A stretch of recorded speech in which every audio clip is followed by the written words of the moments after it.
right, so tonight what we want to do is talk about paper one, the next two articles. And I find these really, really interesting. So you've got these two articles. The first one's called The Pool and the Stream.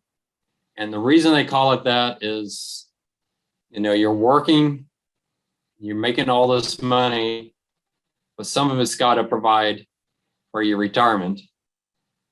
And so the pool is your pool of resources, your human capital. Some of it you're setting aside to fund after that human capital runs out, but you need to have some of it kind of building up into a pool. So they're trying to pictorially show what your retirement years are like. This is a huge, huge issue in finance. I think I mentioned this is what William Sharpe, the Nobel Prize winner in finance, known as the father of modern finance, this is what he's working on.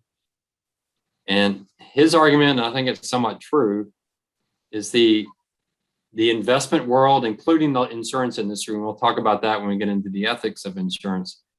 The life insurance world, the investment world, has been so focused on accumulation that they've almost completely ignored the payout. So we've been telling people, save for retirement, and now they're retired, and like, oh, well, now what do we do? And there's not much guidance at all. And that's what this article is talking about. And they use this term, the annuity puzzle. So you definitely want to explain that in your paper. The annuity puzzle, why is it a puzzle?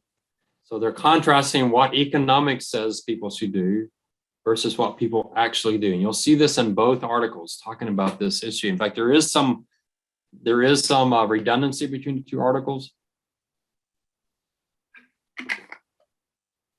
So why don't? So essentially what they're saying is the insurance industry has this wonderful product to protect you from longevity, to protect you from outliving your assets. It's called an immediate annuity.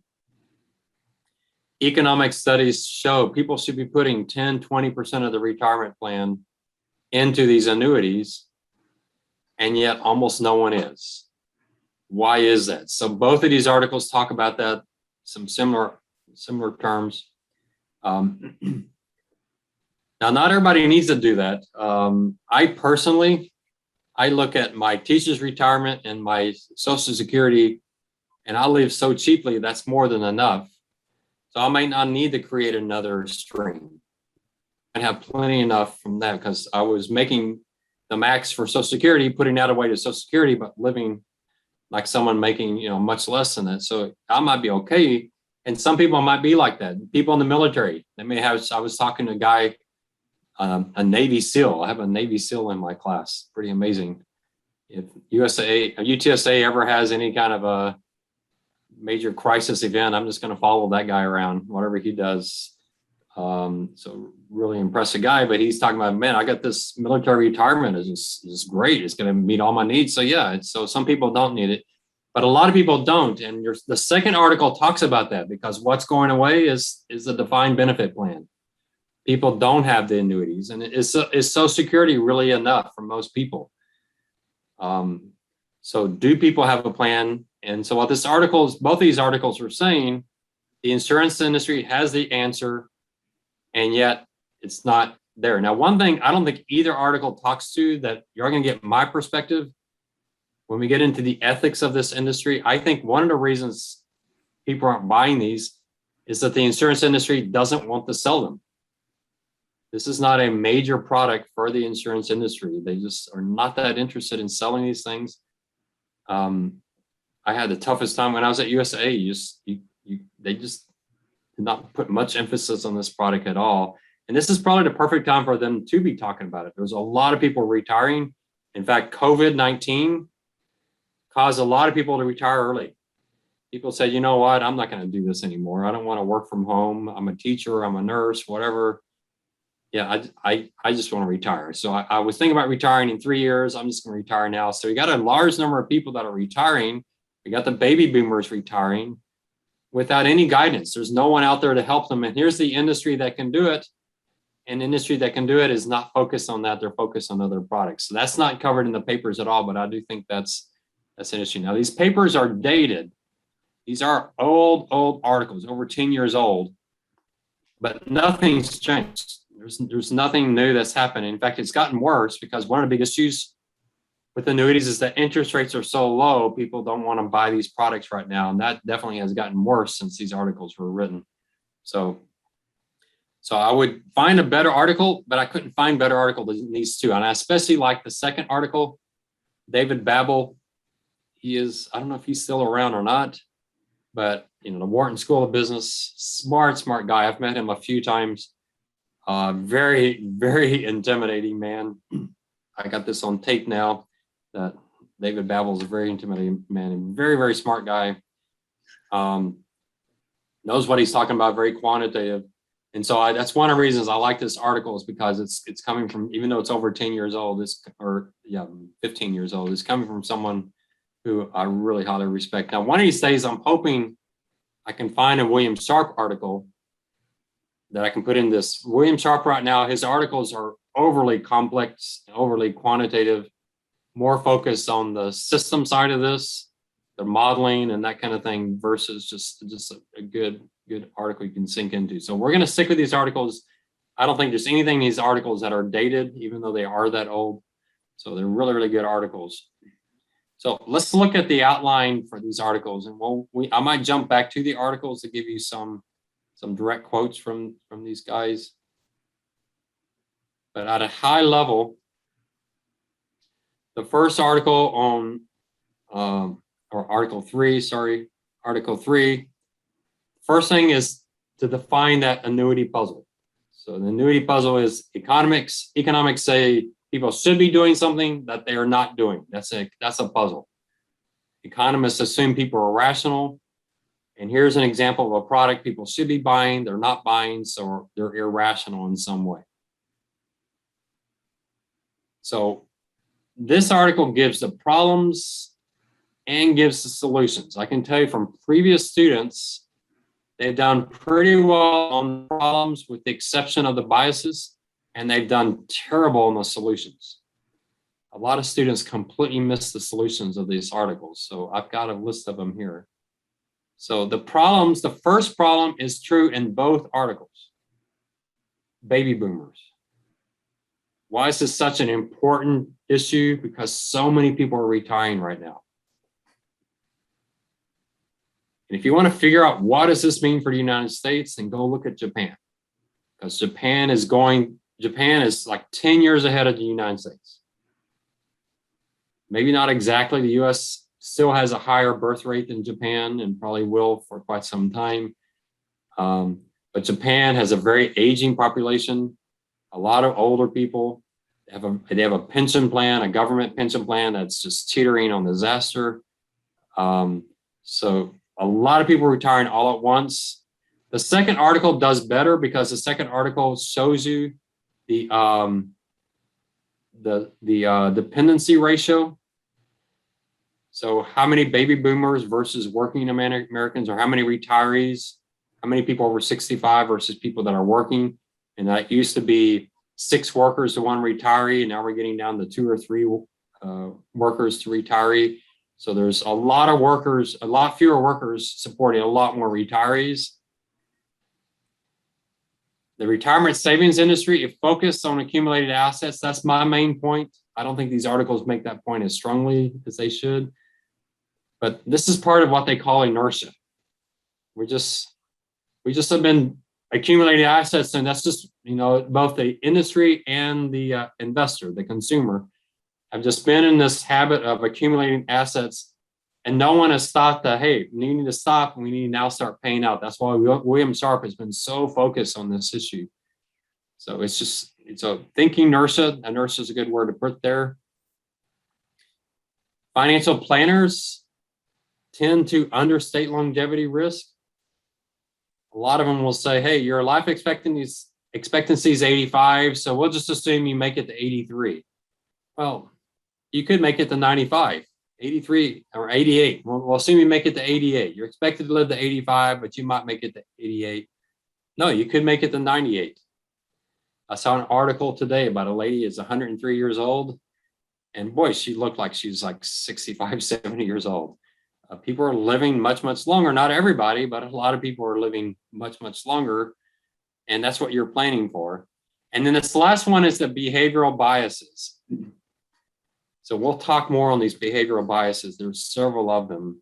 And I want you to cover them because not just for this article, you just need to know these things. They're really, really critical. So there's just biases that people have that keep us from doing the most rational thing. And they're biases that are hard to overcome. And in fact, in a lot of cases, they're impossible to overcome. It's just the way the human mind thinks and puts different problems in different buckets rather than thinking things holistically. And so their biases are really tough to do. So what's the solution? Well, the solution is to know those biases so that you can market against them. So these are solutions for the life insurance industry. You should probably put that into your notes. What are solutions so the life insurance industry can sell more of these immediate annuities? Now, I may not have defined an immediate annuity. Immediate annuity is you show up with $200,000, you give it to a life insurance company, and they pay you $500 a month for the rest of your life. Okay, that's an immediate annuity. So one solution is, hey, what are these biases? What are these things that people are doing that are keeping them from buying the annuities? Let's advertise against that. The most important thing here is this third one. This is the bias. And it comes back to this one up here, accumulating assets. The insurance industry, life insurance industry, has been so focused on it being an investment firm, using investment terminology. You cannot sell immediate annuities as an investment product. You need to sell them as a consumption product. And I think that's probably the most important thing out of Article 1. When you frame an annuity in consumption terms, that is when you tell people this is a product to maximize your income in retirement. When you're in that terms, they'll buy the product. When you talk about it as an investment, say, here's a product, it's an investment. However, if you die too soon, you're going to lose 100% of your money. People say, no, that's a really risky investment. Why would I do that? If you instead say, hey, this is a product that's going to maximize your income in retirement, people will buy it. All right. So that consumption, it's the framing, it's the marketing. That's important.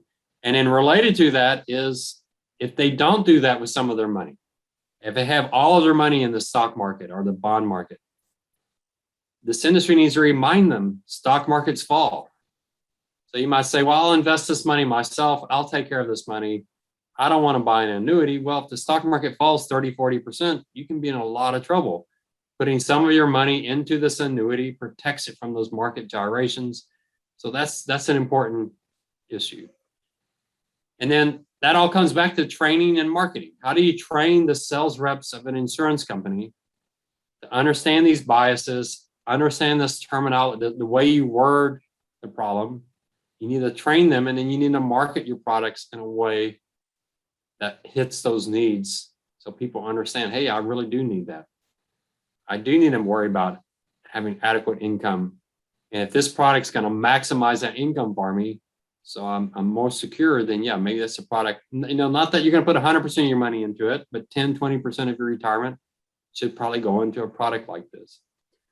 And the training's tough because if your sales force, and we'll talk about this on the ethics, if your sales force makes these huge commissions selling deferred annuities, then they're not going to sell this product. So you're going to maybe have to change, and I don't have that in the solutions, you may have to change the incentives for the sales reps. And I don't know, and we got Cameron on here, I don't know other people in this industry, what the commissions are for an immediate annuity versus the deferred annuity versus an equity linked annuity versus variable annuity. Deferred annuities, that's not life insurance. Deferred annuities, they're just investments. A deferred annuity means you're investing money so you can build up a portfolio so that when you retire, you have money. There's very little life insurance in deferred annuities. Deferred annuities are just investment vehicles. when the life insurance industry is selling deferred annuities, they're competing against banks, they're competing against investment firms. They really don't have anything extra to add other than some of the tax benefits on that. And immediate annuity, that's something they can do that the other competitors cannot do. A bank cannot sell an immediate annuity. An investment firm cannot sell an immediate annuity, but a life insurance company can. But what kind of commission do you get for selling that product? Another thing this article talks about is innovative products. And this is something I was pushing at USAA. I'm going to show you this later in the class. I'm going to show you an actual longevity product. It's not quite exactly what they're talking about here. But are there ways you can combine these products with investment products so you get away from some of that inhibition about buying this product? So instead of saying, hey, here's an annuity, you lose all your money if you die early, you say, hey, here's your portfolio. We've combined it with this annuity. The two combined, you still got this great portfolio, but then you have this other thing that's going to maximize your income. Is there a way to combine these two? And I'll show you the product I was pushing at USAA. I was really unsuccessful. I could never convince. I convinced my boss. He was the president of the investment firm and the life insurance company. He thought it was a great idea. He wanted to get the patent for it and do it. But he said I had to convince the actuaries, and I failed doing it. I'll see if I can convince y'all that's a good product, because we have some actuaries in here, and maybe they'll go and sell it at their companies. I think there are, the particular product they talk about in this article, I don't think would work all that well, mainly because of the fees they're going to have. I think it's going to be a pretty expensive product, but it does have some of the features I was interested in. So there's some interesting ways you can combine this product with other products so that consumers aren't so leery of it, aren't so scared of it. And there may be a few other solutions that they somewhat hint at. One that they talk about that you might want to put as a solution is the difference between men and women. If you sell immediate annuities to men, they're much less likely to buy them than women are. For some reason, women are better risk managers than men when it comes to these type of products. So they found that women actually make, at least from the economist standpoint, women make more rational economic decisions than men. So maybe if you're selling this product, you need to make sure the husband and the wife are both there in the room when you're selling it, because you might get a better solution that way. And it's interesting, they do these type of studies that men and women do manage risk differently. And so they have different biases and different ways of thinking about these. So that you might read into that article as that's a solution. All right, that's the third article. Pretty easy read, pretty straightforward read.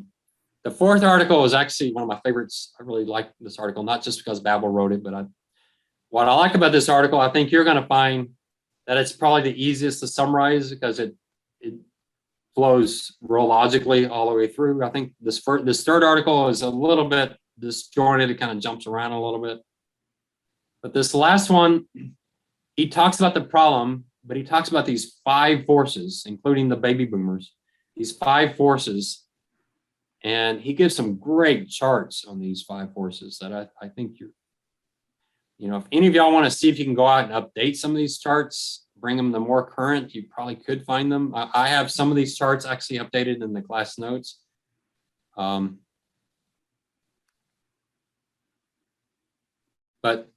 Social Security is becoming a worse and a worse deal for each generation. Why? Because they overpaid the early generations. Back in the 70s, our congressmen and women were greatly enhancing Social Security to buy votes, and they essentially overpaid those people. You should look up, this is a really interesting thing to Google. I haven't looked at it in a while, but the very first lady to receive Social Security, she had paid very little into it, but she got full Social Security benefits. That was a tremendous return for her. She made out really well with that program. And if you read it, she lived many, many, many years. She paid very little out, and she got tremendous amount of money back. So she had the highest return of anybody. I don't think you can find anyone that had a high. Maybe there was somebody who lived to be 130 that was on Social Security and had a good return, but I don't think anybody could have beat what she made. But each year it's getting worse and worse and worse, mainly because Congress has overpaid for it. President Reagan and Tip O'Neill, she had a Republican president and the head of the House, a Democrat, and the two of them worked together and they significantly increased payroll taxes back in the early 80s. One of the biggest tax increases we've ever had in the history of the United States. It's a huge, huge tax increase. Pretty dramatic. I mean, it's really amazing. You go back and look at that tax increase. Because Social Security was in trouble. So that's good. That kept Social Security from going insolvent, but it also meant you're paying a whole lot more into the system, but not getting much more out. You know, they increase the taxes, but they didn't increase what they're paying you.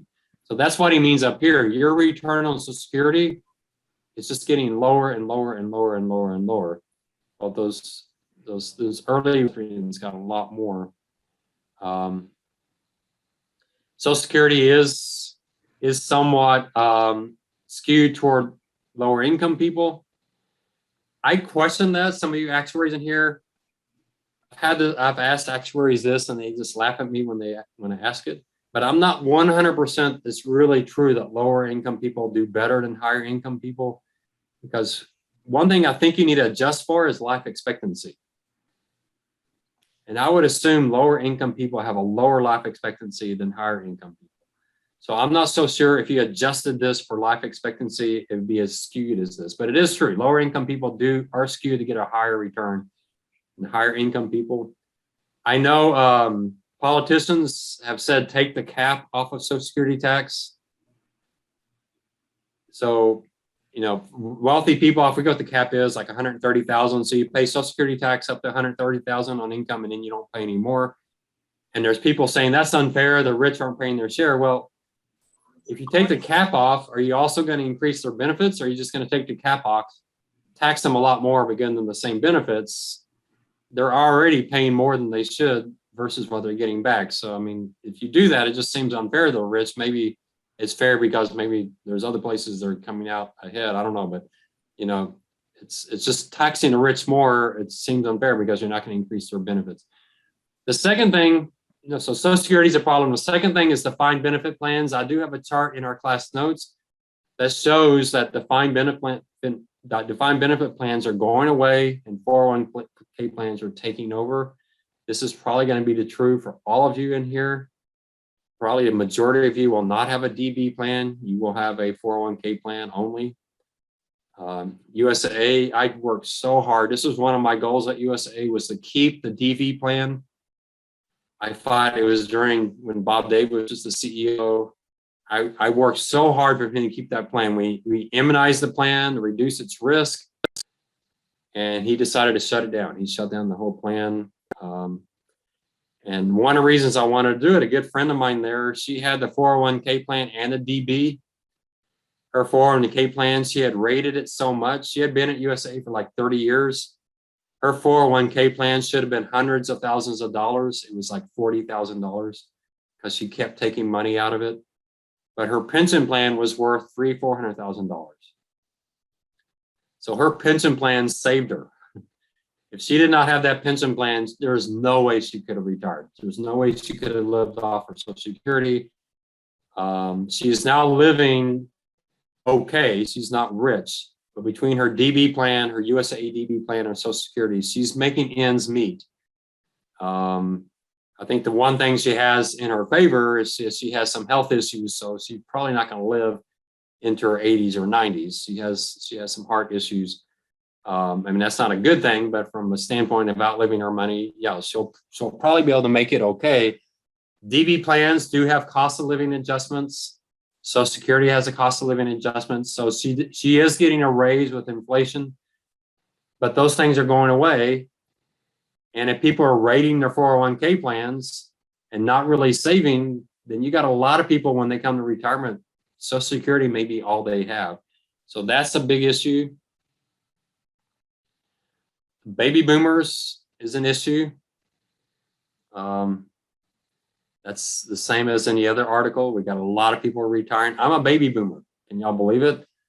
I just barely made it. I was born in 1962, so I'm a baby boomer by 2 years. I don't know what I would have been if I'd born in 1965. My brother must be whatever after baby boomers in Gen X or whatever it is. I don't even know what you guys are. I always think of y'all as millennials, but y'all are too young to be millennials. So what are y'all, Generation Z or something? So I've always called myself Gen Z, but I think this article called me X. X? I don't remember. Yeah, I don't know how they break. I know the year 2000 is kind of important, right? People born after 2000, which some of y'all might be born after 2000. So. I'm exactly 2000, so I never really know what's going on. Yeah, you're right on the edge there. So, and I don't know if there's a big distinction that there's a radical difference between someone born in 1964 and someone born in 1965. But there are a lot of people born, and that has there's a famous book written. It's called The Pig and the Python. And the reason he wrote it like that is if you see a python eat a pig, you can see the pig go through the python's body. And that's what the baby boomers are. They just move through the economy.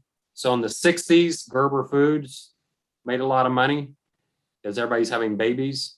In the 70s, real estate took off because all the baby boomers were buying their first house. In the 80s, the stock market took off because all the baby boomers were saving for retirement. You can just see the baby boomers influencing whatever they did. Now the baby boomers are retiring. What's that going to do to the stock market and the bond market? Is that going to cause stock markets to crash, interest rates to rise, whatever? If they start selling stocks and buying bonds, what's going to happen? Make interest rates fall even. So that's a big issue. That has not changed. That's still an issue today. It's just that since this article is written, a lot more baby boomers have hit 65. And then you have the post boomers. So Gen X. So this is what we might call the sandwich generation. So the Gen X, these are people who are having to support their parents, and they're also taking care of their kids. And there aren't enough of them to take care of their parents because they're just, they're pre-echo generation. So this is kind of that in between group. There are not a lot of them because they're not the babies of the, maybe some of them are echo generation, but they're stuck in between. They've got kids and they're taking care of their parents. And there aren't as many of them. And so you're just seeing number of people 25 years old for 100 people. So you can see we've got a lot more people, a lot of aging. So I wish I could show this for Japan because Japan's an even bigger case, but China, Japan, a lot of countries are in this exact same place. A lot of people are aging. And then the last one, we're living a lot longer. And I showed you all that last week, right, with the Sophia Loren. So we're living longer. And a lot of this, I'll show you an article later, a lot of this is men catching up with women. Women are living a little bit longer, but men are closing the gap with women. Men still don't live as long as women, but they're closing the gap. And a lot of that is because men aren't drinking and smoking as much. And hospitals are gotten a lot better at heart disease, which kills men more than women.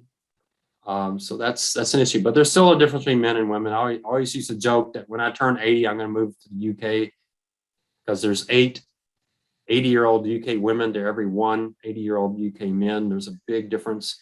Women just live a lot longer. We'll see how that gap changes going forward, but it definitely is. You notice it, but the main reason we're seeing this longevity is men are catching up. Men are living longer.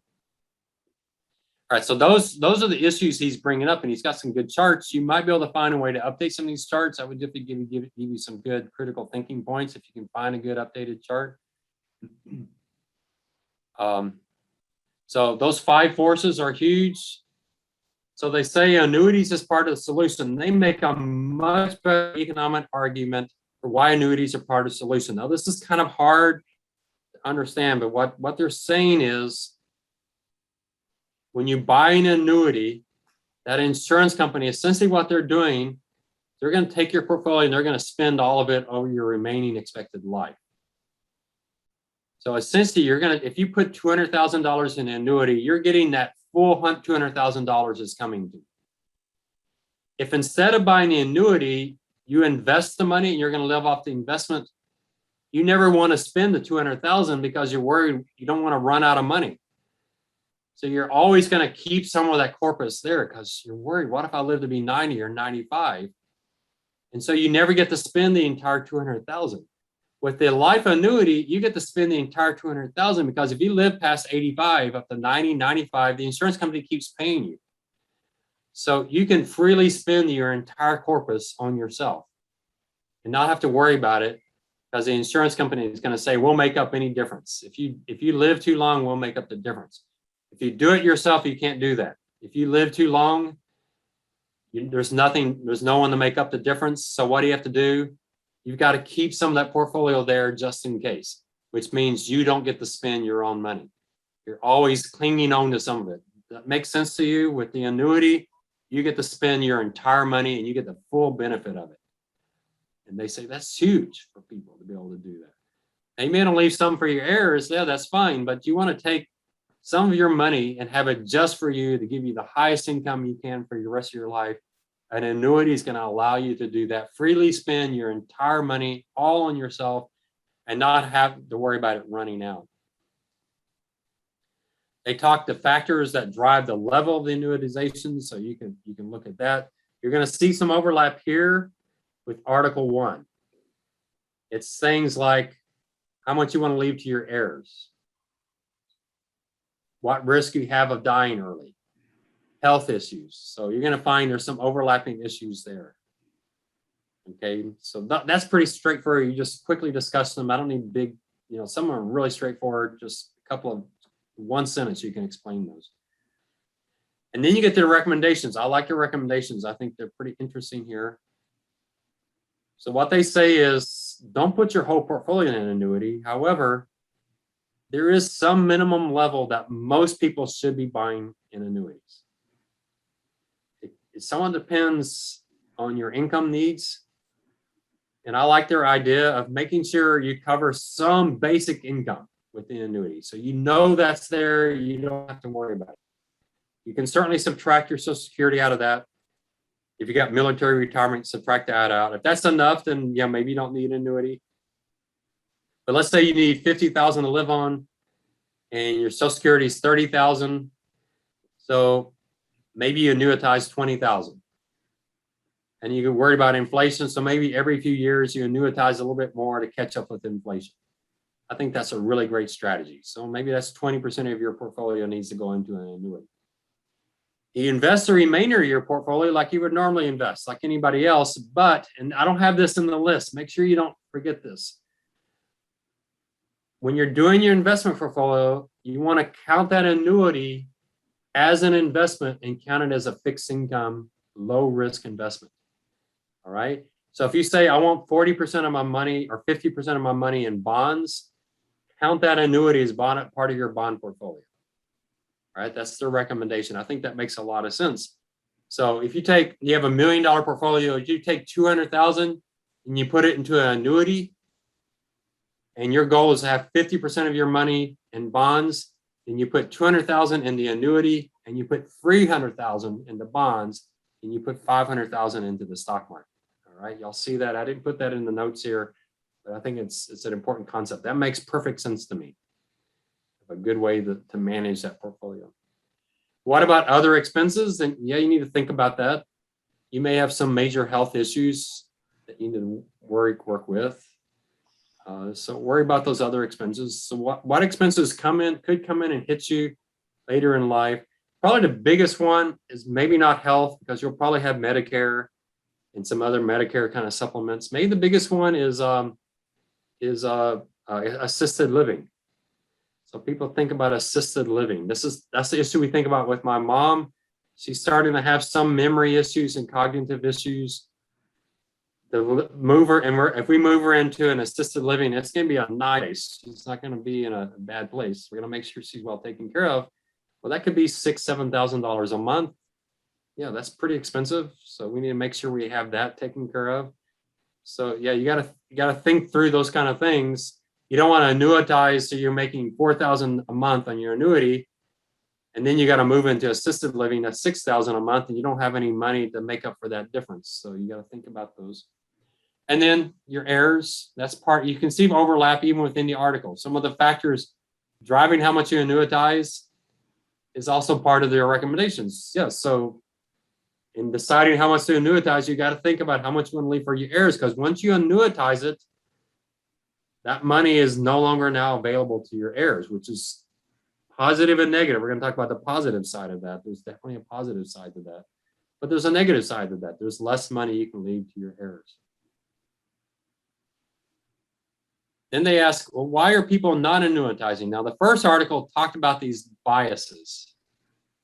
This article doesn't talk about the biases as much as it just things people think. So we've gotten accustomed to the stock market giving us these great returns. And a lot of people think, well, I don't want to give money to a life insurance company. I'll just leave it with the stock market and I'll make a fortune. Well, look at Japan. Their stock market fell 80% and just hasn't recovered. And that was 30, 40 years ago.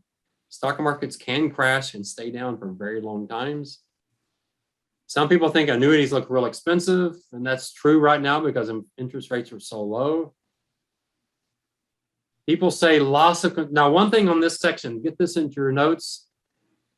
Reasons for not annuitizing, make sure you give the offset for why that's not a good reason.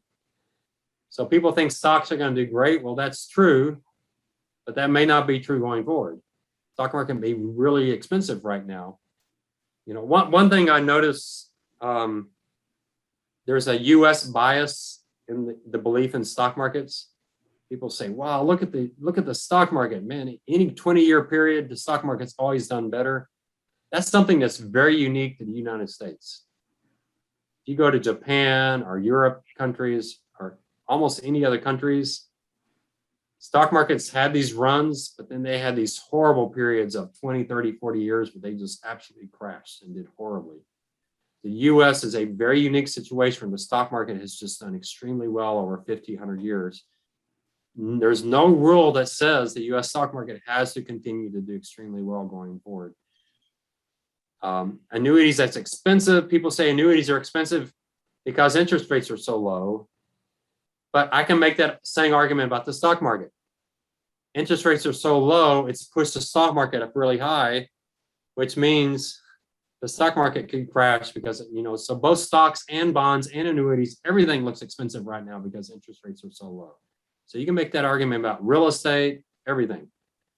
Loss of control of assets. You say, well, if I buy this annuity, I can't leave all this money to my heirs. Well, there's a good side to this. Now your heirs, when you lose your cognitive skills, your heirs can't do anything with that annuity. You protected yourself from your heirs. And that's a good thing, isn't it? You got this $1,000 a month or $4,000 a month that's coming in, and you've got $400,000 sitting in the stock market, and your heirs now get power of attorney over you. You don't know what they're going to do with that $400,000, but at least you got that $4,000 coming to you. I remember in 2000, this guy at my church, he said, my brother said we should take all my mom's money and put it into tech stocks. And I said, well, you realize tech stocks are really expensive right now. He says, yeah, but my brother says anytime they crash, they always come back. I said, yeah, but tech stocks are really, really expensive right now. If you put and his mom had Alzheimer's. So you put all your mom's money into tech stocks, what happens if they crash? He says, yeah, my brother, they're going to come back. They're going to come back. I don't know what they did. I hate to ask, but tech stocks dropped what, 70, 80%? Yeah, they did come back 15 years later. But they would have lost so much of her money, she would have never recovered from that. But if she had had an annuity, at least they couldn't have gotten their hands on that. There's nothing they could have done with that. So I think that's an important offset to that. Fear of inflation is something to worry about. Annuities don't do a good job of inflation. I think this article talks about you can buy inflation-linked annuities. Right now, they're so expensive, it really doesn't make sense. It's just really hard for insurance companies to protect themselves from inflation. It's really hard to provide inflation protected products. So that's just something you just got to live with. And that's, I think, one of the reasons why you don't put all your money in annuities right now. If you think you should do 200,000 in annuities, you might do 50,000 every couple of years and kind of slowly over time get into it, because we're at such an unusual period of time right now. Some people think they can replicate this on themselves, but you can't.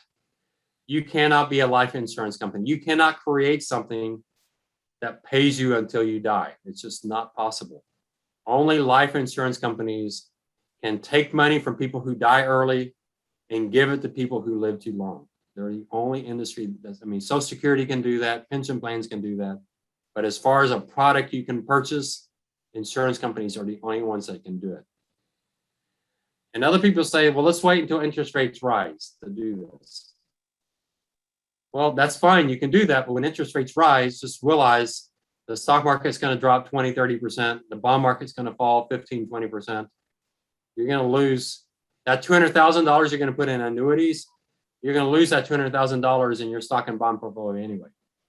So there is no perfect solution here. We're in a really, really tough time to do anything right now. All right. So you can see how these articles are written. Let me show you one thing on the biases. Any questions on this? Y'all read this article. I don't know if y'all think I missed something in the articles. This is the higher level view. All right, so I want to show you the biases article. I can find it. So I gave you this article. This goes in more depth than your first article does, but I just want to cover some of these biases. Some of them are hit in the article, some of them are hinted out in the article. So I don't know if you've read books on behavioral finance, behavioral economics. I recommend that you do. Kahneman's Thinking Fast and Slow is probably the most famous one, but there are a lot of them out there. There are really some really, really good books out there. So any I've read Thinking Fast and Slow yet? It's on my reading list. So I highly recommend that book. Sometime in your career, read it. Richard Thaler is really famous for this. His book Nudge is about how governments can get around biases, human biases. But Kahneman's the king of this. He's documented these, and he didn't document these by just thinking of them. He actually went out and tested people. And he found some of these things that are just pretty amazing biases that we have. Some I didn't even put in here. Just the availability bias, I think, is part of this. But I mean, some of the things he noticed that if you ask people to write down the last 2 digits of their Social Security number, just write them down. And then after they write them down, you then ask them a question like, in what year did this happen? Or what percentage of this is this, or something like whatever. People will write a number that's very close to the number they just wrote down. So if the last 2 digits of their Social Security is 21, and he asked them to guess a number, they're probably going to guess something that's 30 or 35. If the last 2 digits they write down is 92, they're going to write something down. Their guess is going to be something like 75 or 80. It has nothing to do with the 2 numbers. But just because they wrote down a number, it causes them to write down another number. So I want you to put these into your paper. So I'm kind of helping you with these. You need to summarize them into your own words. But mental accounting, we tend to segregate our money into different pools. We got our travel money, we've got our healthcare money, we've got our retirement money, we got this. And when you do that, you make these stovepipe decisions, you end up with a bad decision. You should put all the money together and make a decision that's holistic. It doesn't make sense to make these decisions separately. Another issue we have is we have this risk aversion. It's called prospect theory. What it says about people is that we are risk averse in losses. I'm sorry, risk averse in gains, and we're risk seeking in losses. And it does not make any sense, but it causes us to make very bad decisions. And it's just somewhat the nature is related to the annuity and the fact that people should be thinking about, they're thinking about the annuity in a loss context. And they tend to say, no, I don't want to do that. I want to keep my own money. I want to invest it. I don't want to lose that money. And they're thinking of it as a loss and it's worded incorrectly. And the human brain is, the examples Kahneman gives are some of them are quite amazing. The things he's documented about the bad decisions we make. When we have gains, we tend to be very, very conservative. When we have losses, we tend to roll the dice to try to get out of that loss. And boy, do we make some bad decisions. Well, what does that have to do with this product? Well, with an immediate annuity, if you frame it as an investment, people start thinking over here on the loss side, and they start thinking, no, I'm going to do that. And they start doing much more aggressive things. And that's what the economists are saying is people are truly rational thinking. They should be trying to control a risk. Instead, they ignore that risk and do other things because we frame it in loss terms. And that's not, it's just the way the brain thinks. I'll let you read through that. And that has to do with the framing. The framing is probably the most important thing here. How you frame the question,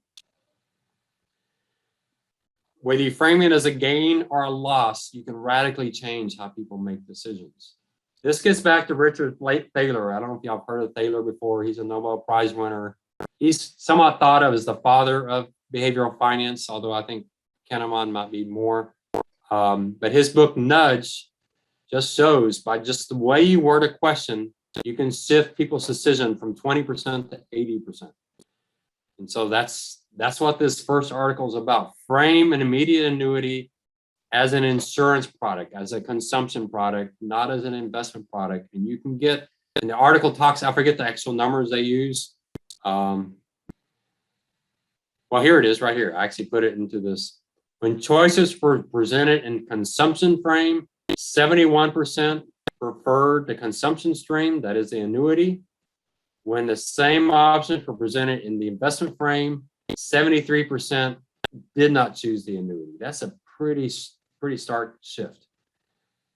And it was the exact same product, same sales pitch, except they framed it in consumption versus an investment frame. But then the insurance industry is still in the investment framework. That's how their salespeople are incentivized. So it's going to be tough. You got to really, really train them differently. The availability heuristic, people have trouble thinking about certain risks because they just can't imagine that. Some people have trouble thinking about living to 100 years old as being risky. A good example is one thing Kahneman did is he asked people, how much would you buy for insurance that pays you $100,000 if you die in an airplane crash? And people would write numbers down. He collected that. And then he asked people, how much would you pay, a different group of people, but you just want to compare the answers. How much would you pay for insurance that would pay you $100,000 if you died in an airplane crash due to a terrorist attack? Now, the first one pays you if you die in an airplane crash, no matter how you died. The second one only pays you if you die in a terrorist attack. Which one should cost more, do you think? The one that covers for any airplane crash or the one that covers you for a terrorist attack? Which one should be more expensive?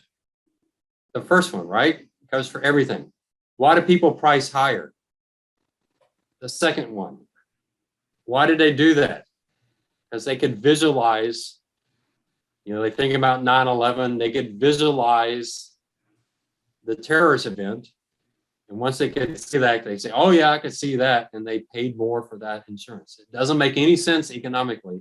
So that's the availability. And there's some of that to do with annuities, the way people picture. People think about health, dying, healthcare, those kind of things. They don't think about living too long as a risk. Hyperbolic discounting is a huge issue for most of us. We use discount rates that are way too high. Things that are way out into the future, we discount it at such a high number that the present value is practically zero. People say this is a problem with global warming. You know, when your discount rate's too high and global warming is going to hit us in 60, 70 years, if you use a high enough discount rate, even the whole world blowing up is a small number today. You know, it just doesn't matter. So we use too high of a discount rate. Why? Because we love to spend money today. We like having money today, so we use heavy discount rates. Doesn't make sense. We overweight catastrophic events. So living too long is not a catastrophic event. You don't wake up one morning and go, oh my word, I just lived a long time. That's not the way it works. You wake up one morning and you're going to a nursing home, or you have a health crisis, or you die prematurely. You don't wake up one morning and, wow, I lived 120. I mean, you lived 117 into 118, 119, you know, it's a slow process. Our minds have a tough time understanding risks that don't happen all of a sudden. The conjunction fallacy, we can actually view multiple shocks as being more likely to happen than something that's more likely to happen. I saw this at USAA. I remember at USAA, we were managing to a 1 in 500 year catastrophe event. And our CEO says, well, what happens if we have that 1 in 500 year hurricane, and then right after that, we have a 1 in 500 year earthquake? And the people in the room going, yeah, I could see that happening. And I'm thinking, a 1 in 500 year hurricane, we've never seen that before. Hurricane Harvey, Hurricane Ida, Sandy, remember Sandy? That was a massive storm. None of those were 1 in 500 year events. They were small events. We're talking about something we've never, ever seen before. We've never seen a 1 in 500 year earthquake, you know, Northridge or whatever. You can talk about these massive earthquakes we've got. We've never seen those. And here we have the executive management team thinking, yeah, I could see a 100-year earthquake and a 100-year hurricane happening in the same year. Like, no, you can't. That's not going to happen. That's an extremely rare event. But why could they do that? It's just the way the mind works. And what the actuaries are trying to get the management team to understand is the event you're just thinking about, there are much bigger events that have a higher probability to happen than the one you just talked about. The Earth getting hit by a meteor has a higher probability than a 1 in 500 year hurricane and a 1 in 500 year earthquake. That's a more likely event. But for some reason, they saw that as a likely event. And we don't know why the human brain thinks that way, but it just does. And then there's inertia. Inertia is a big one. You want to talk about it. It kind of fits in both articles. But once people just get into the habit of investing for retirement, they just keep doing that. It's hard for them to think about taking money out. They feel bad if they take money out. And so that conversion from an asset gatherer to an asset spender is a really tough thing to do. So if you cover this, you'll have the biases covered pretty well. But the biases is probably where students miss most of their points. So that's why I put this article together. But I've had this out there for the last couple of classes, and it's still students don't use it and still don't cover it very, very well. There's more of the biases, so read it, be an expert on bias. It really is, biases really is becoming an extremely important concept in finance. Questions on that? And our actuaries, I don't know what actuarial science is doing with these biases. I think they should worry about it because the actuaries understand the math behind this, what people should be doing. But if people are not doing that, people are not buying the correct products, it's probably the actuaries that are going to help the sales force better explain why people need these products and give them the math behind it. So the actuaries, I think, do have a role here because they'll understand this stuff a whole lot better than the marketing people will. Right. Let's see if I have more detailed notes on these two articles. I can't remember if I did that or not. So, all right. So further down, let's see. Let's just look at a few of the quotes. I'm on page 15 of the class notes. All right. So annuities offer a reasonable vehicle for doling out one's retirement savings. Try your best to explain that concept. It comes back to the ability to spend 100% of the corpus. but few people in the United States do that. It's not just a US issue, it's other places. So more people should be doing it. Very small percentage of US households, and I'm sure that's still true today. They're just more used to buying mutual funds.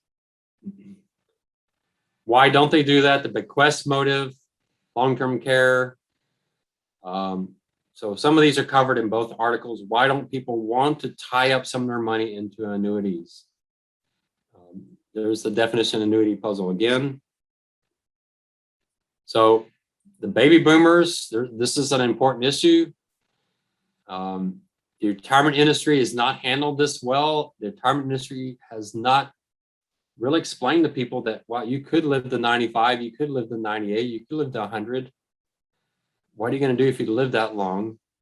The industry is really, really good at saying, what happens if you die? You got a spouse, you've got kids, they're going to have educational needs. If you die next year, the year after not, that what are you going to do? Most people understand that, they buy life insurance, but talking to them, and again, it's back to that catastrophic. People understand an immediate risk like that, but then you talk to them about living too long. For some reason, that's just not an easy sell. Retirement planners often are not conservative enough with longevity risk. They say, well, let's assume you live to 90. Let's assume you live to 91. Well, 96, 97, 98. If you're going to be living those last 3 years in a cardboard box on the side of the road somewhere, that's probably not the way you wanted to live the last few years of your life. It's a huge risk. It's something you should be worried about. So that doesn't arrive on schedules. Dying early, most people know buy life insurance for that. Living too long, most people don't think in terms of that.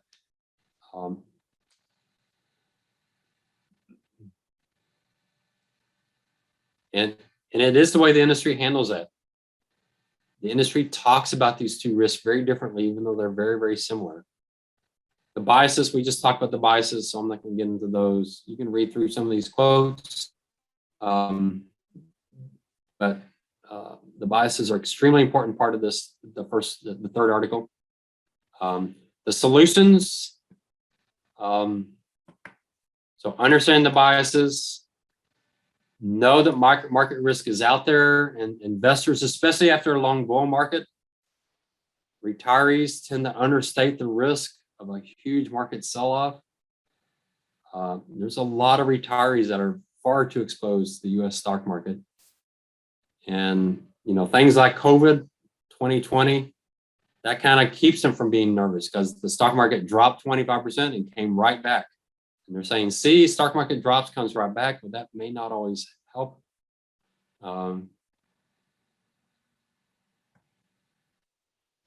Some people are worried about, if you're too conservative, you do have to worry about inflation. That is the downside, inflation on this. And I don't agree with the fourth article that this industry can handle that. So, you do have to have some of your portfolio not in this annuity, just in case inflation does take off or dollar cost average in. But some of the money should go into these annuities. How do you train your people different? How do you compensate them differently so that financial planners recommend these products? One of the solutions is don't talk about them in isolation. Talk about them as a part of a bigger product, and talk about them in a consumption frame standpoint. Tell people you need this annuity so you can maximize your income during retirement. If you tell them that, they'll probably be more likely to buy it. We just talked about that. We talked about the women. And then can you find some innovative products? I'm not going to talk about my innovative product until later in the semester, so you can't really talk about that one in your answer, but we will get into that. I'm going to actually show you longevity products so you can see just how powerful they are. They are pretty amazing things. Anything else on that third article? Anybody notice? Any questions? I don't remember there's any sections that were really hard to understand conceptually. It wasn't a particularly technical article. All right, the last article, again, we just talked about the 5 factors. What is an annuity? I gave you an annuity there, but The nice thing about the annuity is people who die too early subsidize those people who live too long. Just the exact opposite of life insurance. So here's my trying to explain the economics behind why the annuity works. Let me read their quote. I don't think their quote quite explains it as well as I would like. Maybe I should sit down and try to word it in a paragraph myself, because I find it's a little bit of a tough concept. If they choose a life annuity instead of living off of their portfolio, they will be able to spend at the same rate, but be covered for their whole life. The life annuity is the only investment vehicle that features this advantage.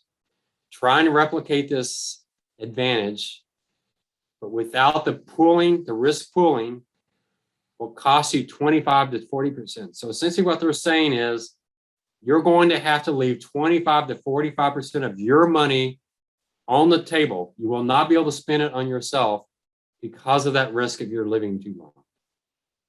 So let's say you do die exactly at your life expectancy. If you bought the annuity, you would have spent 100% of your money. If you didn't, you'd only spend 75 to 60% of your money, because you'd always have to leave some money on the table in case you live too long. I think that's really powerful. If any of y'all can think of a better way of wording that, let me know. So you get to spend 100% of your corporates all on yourself. You don't have to set any aside in case you live too long. It allows you to spend all of your money. And it's hard to overcome that with investing. You might say, well, I'm going to make 7-8% in the stock market. But if you're going to have to set aside 25 to 40% of your money, then even if you do make more in a stock market, you may not come out ahead because you're not getting to spend all your money on yourself. Income annuities may also be a vehicle that enables retirement to delay taking Social Security.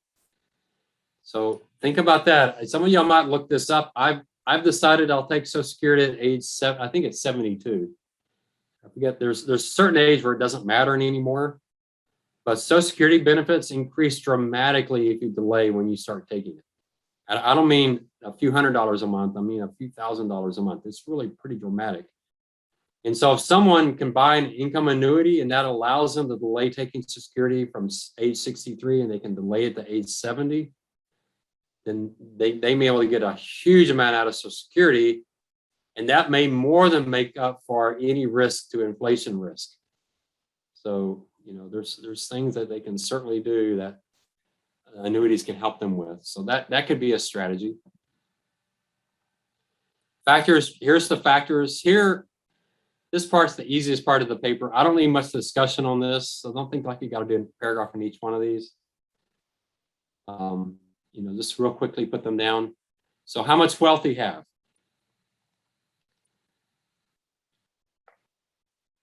You have to, it could go either direction. You have $50 billion, maybe you don't need an annuity.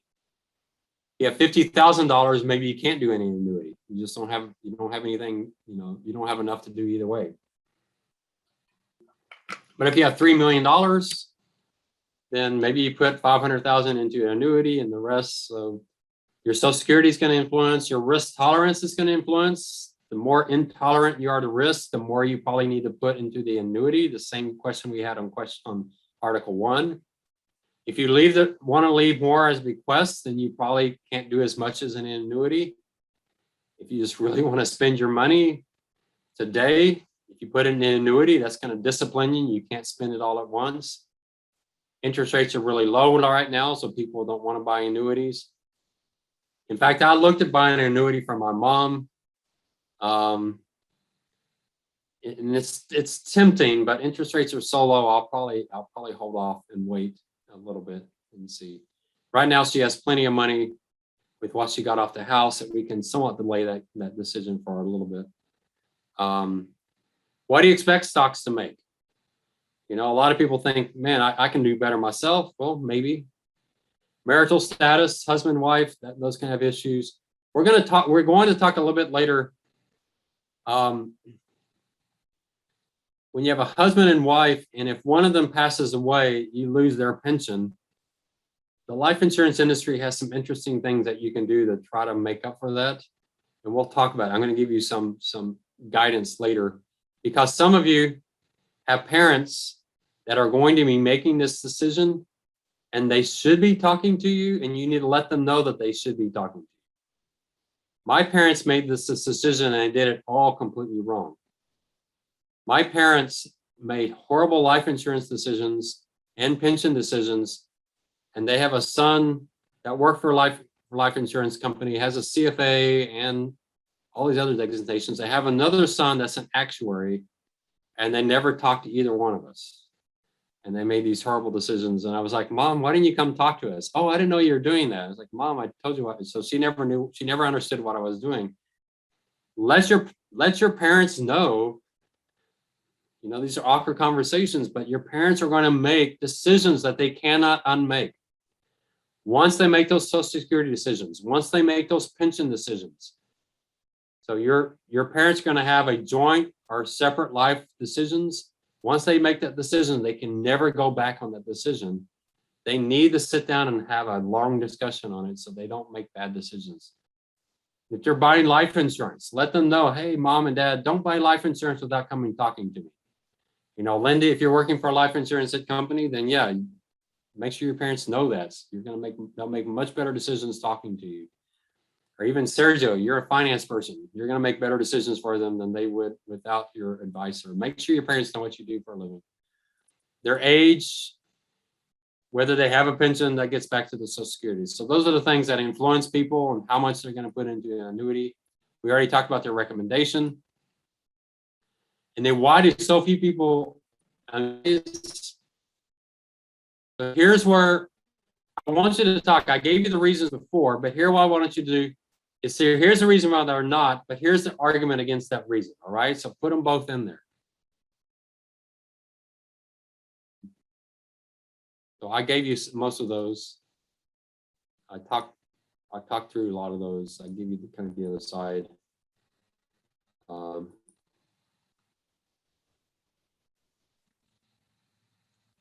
and this one I really love.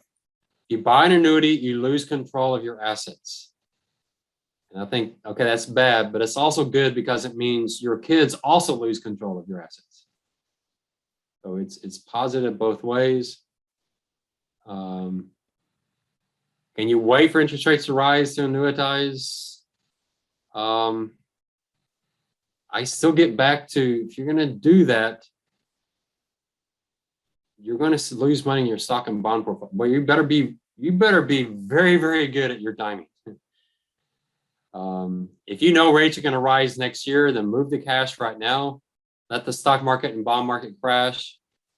Let interest rates rise. Go buy your annuity. Put your money back in the stock and bond market. But you better get it right, because I know this guy here in town who's been talking about rates rising now for over a decade, and he's had his clients in cash making almost nothing when he could have been making 3 or 4%. And boy, I don't know how many clients he has left, but your timing better be right. So now the CEO of UTSA, he said, you know what we need to do? We need to have a new product so that if interest rates rise, they can change their mind. And he said, I need this product immediately. So I was in charge of this group. We developed a product. We set a record in how fast we developed the product. I thought it was a horrible product, but we developed it. We got a patent on it. I still get letters in the mail where I have to sign off on this patent again. It's the only patent I have, and it's a horrible product. So the patent I want to get, the product I want to show y'all, I can't get my name on that one. So hopefully one of you will like this product and you'll go develop it, and you can get a patent on it. And I don't mind you taking credit for it, because I think it's a really good idea. But unfortunately, this is the only product I have a patent on. I think it's a horrible product. All right, so you've got the 2 articles, so you can finish your paper this weekend. I forget when the papers due. You've got plenty of time, but that's all you have to work on in this class. So get this paper written, get it done, get it out of the way. Let me show you the rubric really quick, so we make sure everybody knows what we're looking for here. One last time on the rubric. I'm always a little shocked. The first time I started using rubrics, I thought, oh, everybody's going to get a 95 and 100 on the papers. And the first time I used the rubric, the grades didn't go up at all. It seems to have no impact at all. I just don't understand that. And some students, I don't know who, someone in this class, there's some students that don't use a rubric at all. And I don't, why is that? Why don't y'all use a rubric? Yeah. So here's the rubric. And this is exactly how I grade it. I'm going to give you this back as your grade sheet. And there's some students that like leave 4 or 5 lines completely blank. Don't do it at all. Other students is like, I don't know what he means by that. Well, then call me, right? Call me and ask. So I don't understand. Some students, and then at the end of the semester is, Professor, I got to make a B in your class.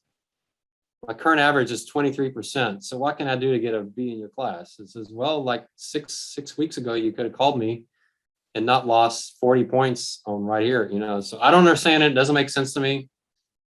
Some students is like, this class is the most important thing in my life, but they tell me that right after the final. It's like, okay, it's too late. I can't do anything. So here's the rubric. This is how I'm going to grade the paper. I'm going to go each line. So is there anything in this rubric you're not understanding?